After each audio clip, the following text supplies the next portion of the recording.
Hello and welcome to the Working Tools Masonic Podcast, where today we will be discussing overcoming the 7 blunders of Freemasonry with Most Worshipful Brother Jim Mendoza. Today's topic, education without philosophy.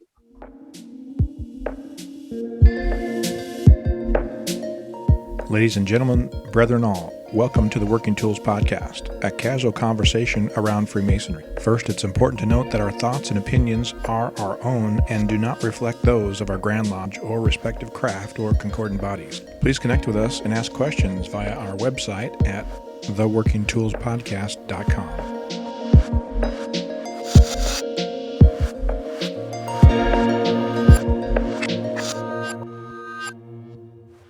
I'm Very Worshipful Brother Matthew Appel, a Freemason down here in the Grand Lodge of Washington, as is Very Worshipful Brother David Colbeth, our fellow co-host, and Worshipful Brother Stephen Chung is from up in the Grand Lodge of British Columbia in the Yukon. And we have our special guest co-host, Right Worshipful Brother Trevor McCune, who is the Grand Historian of the Grand Lodge of British Columbia in the Yukon. And our guest, continuing from last week, is Most Worshipful Brother Jim Mendoza, past Grand Master of Masons in the Grand Lodge of Free and Accepted Masons of Washington. And today, as I said in the intro, we will be discussing education without philosophy as one of the 7 blunders of Masonry to overcome. Most Worshipful Brother Jim, what were your initial thoughts on education without philosophy? Thank you, Very Worshipful. Again, it is a pleasure for me to be here with all of you. I love Masonic education. I love learning about Freemasonry because there's so much to learn about, especially when you have an organization that's been around as long as it has. Whether you go with the United Grand Lodge of England in 1700, or whether you go with the Regius manuscript that takes us back to 1300s, we've been around a long time, and so there's a lot to learn about. A lot to learn about this wonderful thing that we call Freemasonry. But I'd also argue that it's more than just facts and figures. It's more than just famous people. And when I say famous people, I just mean people that are, globally famous, and people who are quote unquote famous within our own lodges. I think there's more to Masonic education than that. Because one of the things that we're taught in Freemasonry is to improve our ashlar, right? To work from being a rough ashlar to a smooth ashlar.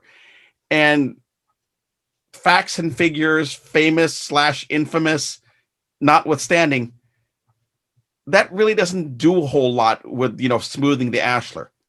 What really smooths the ashlar is Masonic education that takes you into this, that takes you to asking this question: why? Right? Why is that? Why is something like that important to me? Why is, for example, why is the point within a circle and bordered by 2 parallel perpendicular lines? Why is that important? And how does that apply to me? All right. Little things like that. And so we need to continue to create education that forces the wrong word, but directs people to that why question, because that's how you improve. That's how you become a better Mason. That's, yes, the deeds will get you there, but there has to be something else. There has to be some sort of an interior change, if you will, that says, okay, yeah, this Freemasonry is sticking with me. It's becoming part of my DNA. What do we hear? Freemasonry is something that we do, but it's also something that I am, right? And I think it's important that when we start offering these educational topics, okay, you want to tell me about John Wayne? Lovely. Tell me about John Wayne and him being a Freemason. I think that's great. You want to tell me about the U.S. presidents who all been Masons? Wonderful. That's fantastic. But here's something. You want to tell me about Freemasonry in Cuba, how it exists, but why it exists in a place where Freemasonry shouldn't exist? That fascinates me. And that'll get me thinking, because, you have to think about this. We all live, we live in Canada, the United States. We live in free countries, right? We can express our Freemasonry openly, right? Can't do that. You can't do that in many Eastern Bloc, in many of the old Eastern Bloc countries. And the fact that they can do it in Cuba, and the risk that these men take to be open Freemasons. Wow. So yeah, we need to ask the why. We need to make sure that whatever we're doing, yes, you want to be historical, fantastic, but you also got to be philosophical. You've got to get people to start asking why, because nothing falls flatter at an education night when you ask this: are there any questions? And no one says anything. Yep. I could not agree more. One of the many topics upon which I love to pontificate is that, in my opinion, Masonic education is Masonry. I mean, that's the whole point, is that we like to say we're making good men better. Well, how are we doing that? Through Masonic education. How are you becoming a better man, a better individual, a better member of society? By being educated. And some of that education's in the ritual, and some of that education is you and me after lodge saying, hey man, what's up with this? Are you okay? And some of it is education, someone standing in front, classroom style. There's education has many forms. But I cannot agree more that education that is, George Washington was a Mason. George Washington was born on this day, and he was there, and he did this, and he went there, and there's the Battle of Saratoga, and this thing and the other. And the reason that I would want to learn about these historical figures that were Masons is because I want to learn what they knew and why they did what they did, and how I can incorporate that into my life. I'm not going to be able to go to the Battle of Saratoga. It was a while ago, but I can figure out how George Washington preparing himself and preparing his troops and doing this and doing that can be an example to me in how to live my life in such a way as to make things better. Yes, I will stop pontificating now, but no, I agree. Please do. I mean, I think we've all seen the friend to friend or at least seen images of the friend to friend statue, right? Of two Civil War brethren, one fighting for the Confederacy, another fighting for the Union Army, right? And yet, the way that statue is depicted, there's one soldier, basically on the ground, probably close to death, and another soldier, holding him close, right? There's a story behind that. Okay, I don't care that it was made I don't care about the dimensions of the statue. I don't care who the artist was, really. I don't even really care. I don't even care what sort of materials it's made out of. What I do care about is, what does that mean? What does that mean, and why? And why why was it created? You tell me that story. Yeah, there it is. You tell me that story. I'm all about. That's a great. Then my hand is going to go up for questions. But if you just tell me that this is where it is, this is what it's made of, this is the artist, great, lovely. Tell me more. I think that's you mentioned just a second ago that at the end of an education presentation, if somebody doesn't ask why, doesn't ask any questions, that's the easy question to ask, why? And the speaker might say, well, what do you mean why? Well, at least it starts the dialogue of why. Well, what does that mean? And I think that they might be taken aback because they probably have not had Masons ask them the why behind their presentation. One of our good friends, A. McEwen, I don't know if he coined the phrase or borrowed it from somebody else, but he talks a lot about what we do as Freemasons as the formation aspect and not the education aspect. It's not Masonic education so much. Many times it's Masonic formation.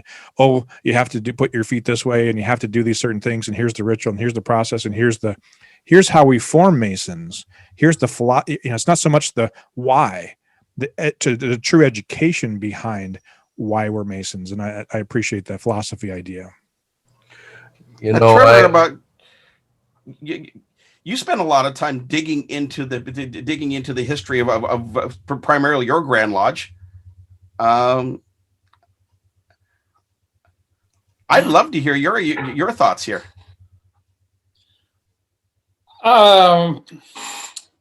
I think it goes back to one of your other sections about quality and quantity. And the quality we have now are capable of making those kind of presentations that you've obviously been subjected to. You can only educate so much. You've got to go back to the Masons that you let in. Well, I know that's rude of me. But education takes, like you say, like it's been said earlier, many different forms, and it's one of the topics that I love to talk about with prospects is when they say they're here and they want Masonic education. I try to explain to them that there's many different forms. You have guys who will give lectures, right? A lot of lessons and education that are to come from Freemasonry can only come from portraying the ritual work to others as they're coming through the process. And really, it's not in the presentation of it so much as in the learning of the material to do the presentation, where it is educational for someone at certain times in their lives, right? So it takes many different forms, not just in the performance of a degree or ritual. And I think that's one of the really exciting things. I'm working right now on funny you say this topic, but I've been appointed the director of education for my district this year, and it really sucks that I can't be out there visiting each lodge and helping improve education in our district. But one of the really important things I've been trying to work on is a brief piece to maybe open the minds of brethren that are sitting on the sidelines as to the different opportunities of education that exist, right? One of the cool things though about doing educational presentations, especially if you're trying to get brethren to think deeper than and again, I don't want this to sound disparaging, to get them to think deeper than John Wayne was a Mason, or better, let me do this since we have Canadian brethren, that Tim Horton was a Mason. To get them to think deeper than that is that as you start putting together, because you're going to start, it all starts with facts and figures, right? You start putting your facts and figures together, and all of a sudden, you're trying to buttress what you're saying, and you go, wait a sec, and you find yourself going down a different direction. And it's when you go down that different direction, it's all of a sudden, okay, this is where I can make it more deeper and more meaningful as to what this is all about. Like, the example I like to use is the number of men who have served as president of the United States and have been Masons, right? It's in the neighborhood of about 25%. That's significant. Okay. How many presidents have there been? Actually, there have been 46 presidents, and if memory serves, 14 Masons. So about a third now. Sorry. Yeah. So that's a significant number. What draws them to that? And of course, you're looking at it, and you get to Warren Harding, and one of the comments he made was that he had learned about Masonic relief that had been granted to someone, and he said, if that's what you guys are all about, I want some of that. Right? Now that was interesting to me beyond the fact that he was a Mason. What was interesting to me was what drew him to the fraternity. All right. And so now you take it a step further. Is charity what keeps is the charitable bend? Is that what continues to draw brethren to the fraternity? For that matter, keep brethren into the fraternity. It's all about getting brethren to think, because again, we can throw out facts and figures all we want. Lovely, great, but man has built within him a drive to want to know.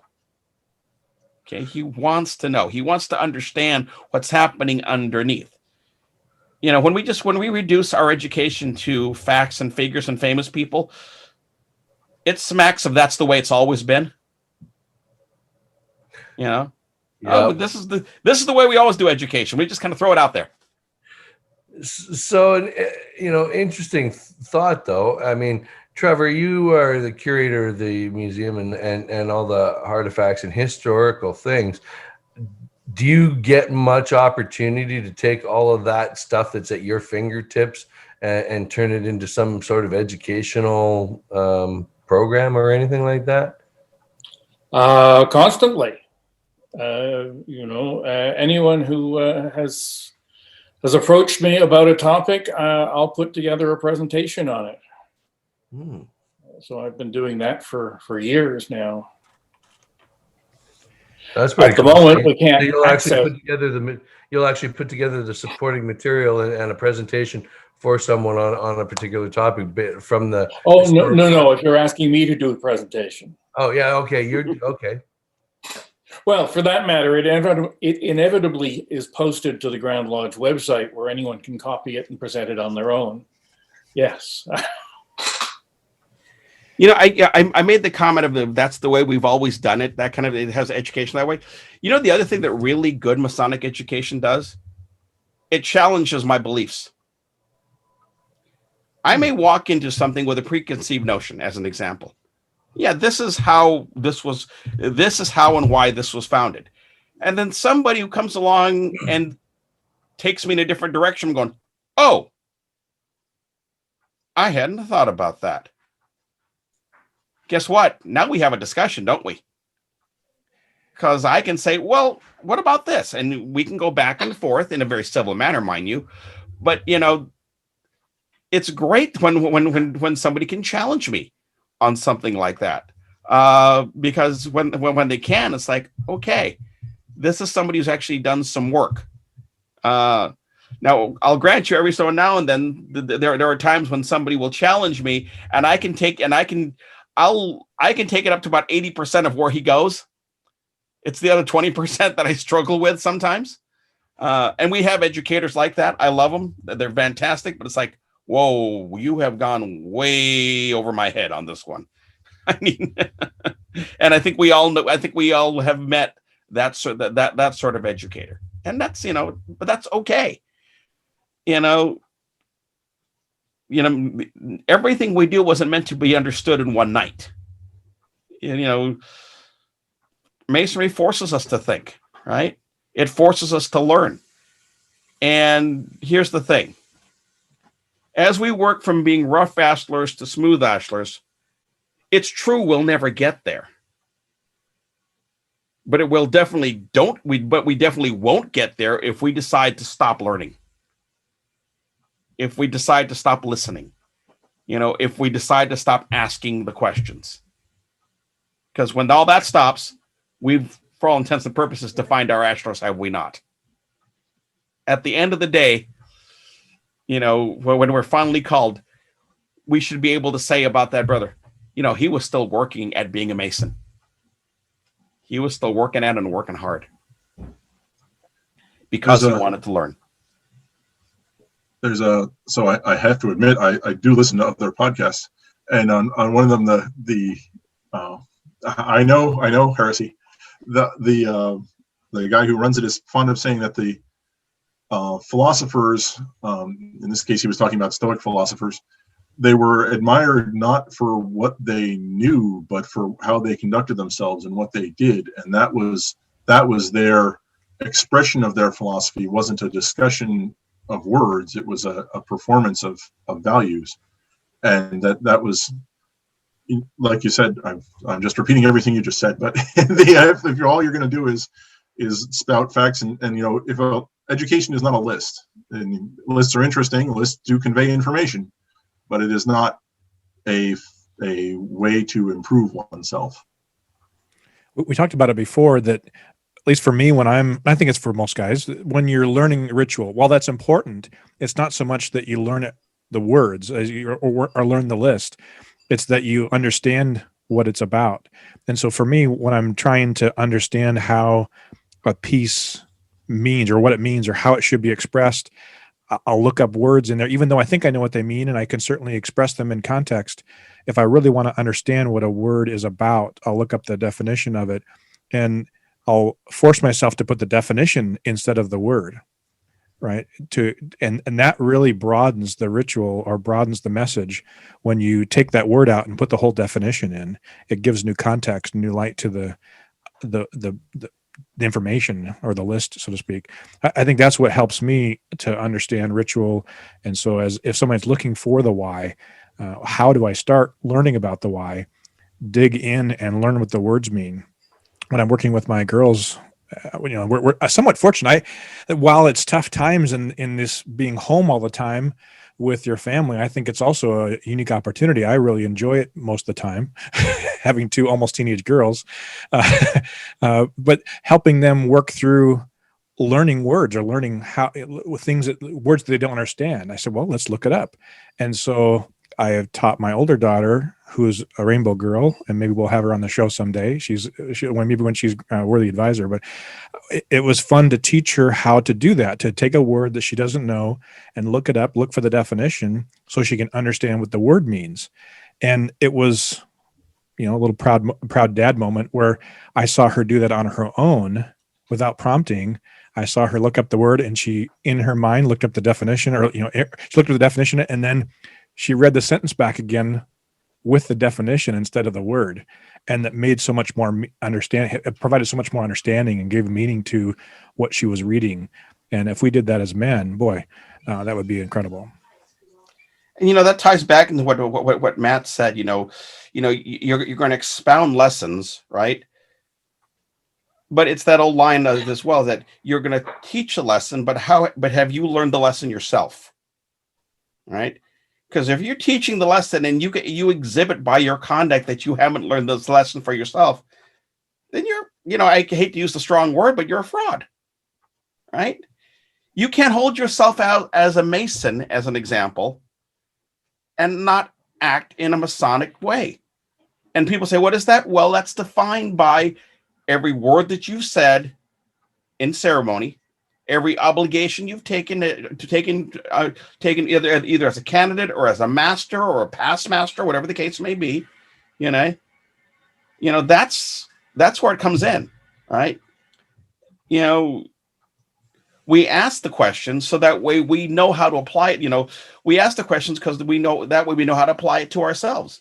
As an educator, I ask questions because I want to know that, well, number one, I'm getting the point across, but number two, if it's a point that applies to me directly, am I manifesting that point in how I act, or in my own personal actions with respect to what I'm teaching? Because if the answer is no, that's a problem. That's the philosophical part of basically, doing what you need to do. I'm quickly looking up the definition of philosophy here because I think it's important to have it. Again, it's the pursuit of meaning. That's what it is. It's the pursuit of meaning. And, again, what it means, what I'm trying to tell you, but also what it means to me. And again, Matt, like you said, and it was pointed out that philosophers conduct themselves in a certain way. And hopefully it's in harmony with what they're teaching, right? Masons should conduct themselves in a certain way. Hopefully it's in harmony with their teachings, right? That's the whole idea. And that's why it's so important that we always look past the facts and the figures, the list, the infamous list that we all have. Exactly. And yeah, it's amazing how all of these 7 things tie together, and this ties totally with ritual without meaning, and it ties with quality or quantity without quality. It's all these aspects of all these things that I screw up go hand in hand. Just keep chipping away, Matt. You'll get there. With the confession of my errors, I would like to, on behalf of David and Trevor and Steve and myself, most worshipful brother Jim, thank you very much for being on the show again today. We really appreciate you being here. My pleasure. And thank you all for listening to the Working Tools Masonic Podcast. Goodbye. Bye now.